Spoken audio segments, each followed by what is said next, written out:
చంద్రబాబు నాయుడు గారు ఇండ్లు లేని పేదలకు గుడ్ న్యూస్ చెప్పారండి.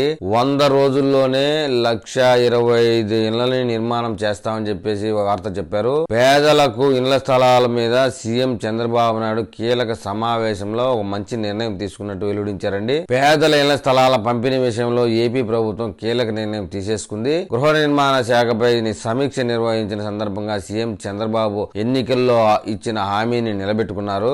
కొత్త లబ్ధిదారులకు గ్రామాల్లో 3 సెంట్లు, పట్టణాల్లో 2 సెంట్లు స్థలం కేటాయించాలని నిర్ణయించినట్లు గృహ నిర్మాణ శాఖ మంత్రి పార్థసారథి వెల్లడించారండి. గ్రామాల పరిధిలో పేదలకు 3 సెంట్లు, పట్టణాల్లో పేదలకు 2 సెంట్లు స్థలాన్ని ఇవ్వాలని, కొత్త లబ్ధిదారులకు ఈ విధానం అమలు చేయాలని నిర్ణయించినట్లు తెలిపారు. గత ప్రభుత్వం ఇళ్ల పట్టాల కోసం భూసేకరణ జరిపి లేఅవుట్లు వేయని స్థలాల్లోనూ పేదలకు 3 సెంట్ల స్థలం ఇవ్వాలని నిర్ణయించారు. గతంలో జగన్మోహన్ రెడ్డి 1.5 సెంటు ఇచ్చిన స్థలాల్లో ఆడ నిర్మాణం మొదలు కాని ప్రదేశంలో కూడా మళ్ళీ 1.5 సెంటును నిషేధించి 3 సెంట్లుగా ఇవ్వాలని నిర్ణయించారండి. ఆల్మోస్ట్ ఇళ్ల నిర్మాణం జరిగి కొంతవరకు జరిగిన పరిధిలో దాన్ని ఏమీ చేయలేము కాబట్టి దాన్ని వదిలేసి నిర్మాణం లేని ఏరియాల మటుకు 3 సెంట్లు ఇవ్వాలని నిర్ణయించారు. ఇకపోతే సంతోషపడే విషయం ఏంటంటే 100 రోజుల్లోనే 1,25,000 ఇళ్ల నిర్మాణం అనేది తమ ప్రభుత్వానికి అత్యంత ప్రాధాన్యత అంశంగా ఉంటుందని సీఎం చంద్రబాబు సమీక్షలో స్పష్టం చేశారు. రాబోయే రోజుల్లో 1,25,000 ఇళ్ల నిర్మాణం పూర్తి చేస్తామన్నారు.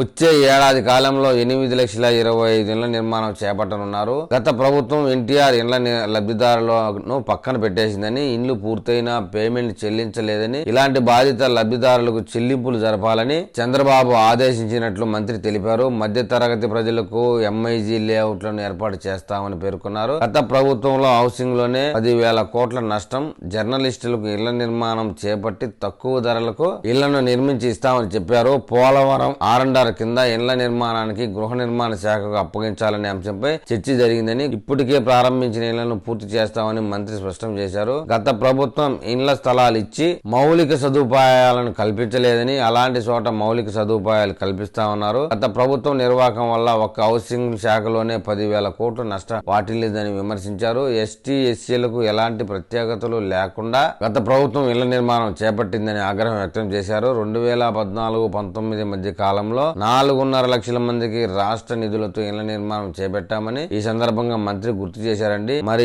ఇండ్లు లేని వారు ఇంటికి ఎలా అప్లికేషన్ చేసుకోవాలి, ఏ తేదీని చేసుకోవాలి అనే అప్డేట్ అతి త్వరలోనే ఇస్తామని చెప్పారండి.